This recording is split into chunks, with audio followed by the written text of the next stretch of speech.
Governor లాంటి రాజ్యాంగబద్ధమైన బాధ్యతల్లో ఉన్న వాళ్ళు ఇప్పటి వరకు చరిత్రలో ఎప్పుడు కూడా టీవీ డిబేట్లో లేకుంటే టీవీలోకి ఇంటర్వ్యూలు ఇవ్వడము, ఫోన్ ఇన్లోకి రావడము ఇటువంటివి జరగలే.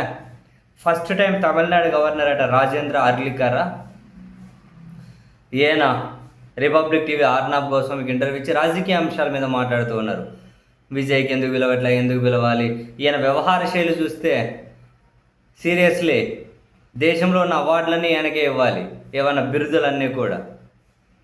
విజయ్కి 5 మంది తక్కువ ఉన్నారు కదా, ఆయనను పిలిచి అవకాశం ఇస్తే ఇంకేమైనా ప్రలోభాలు పెట్టడానికి ప్రలోభాలు పెట్టే అవకాశం ఉంది కదా అని చెప్పి ఆయన అంటూ ఉన్నారు. మరి డిఎంకే కలిస్తే మొత్తం 105 మంది కూడా లేరుగా, వాళ్ళకి ఛాన్స్ లేదా ప్రలోభాలు పెట్టే ఛాన్సు?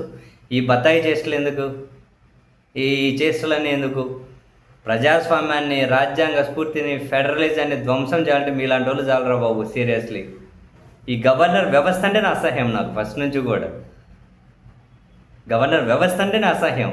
వాళ్ళని కూర్చోబెట్టి మళ్ళీ ఆ ఢిల్లీ వాళ్ళు, ఆ ఉత్తరాది వాళ్ళు పాలించడానికి తప్ప ఇంకేముంటుంది?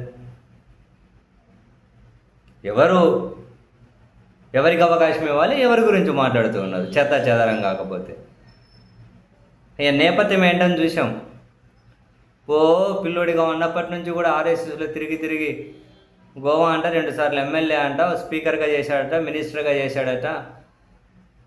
ఏ విధంగా కుతంత్రాలు రాజకీయాలు చేయాలో బాగా అచ్చొచ్చినట్లుంది, ఆయనకు అచ్చుబాటు అయినట్లుంది.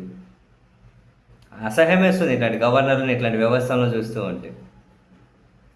ఈ చెత్త రాజకీయం ఏంటి, ఈ చెత్త కుట్రలు ఏంటి? టీవీ డిబేట్లా, టీవీ ఇంటర్వ్యూలా గవర్నర్లో? కర్మరా బాబు నిజంగా.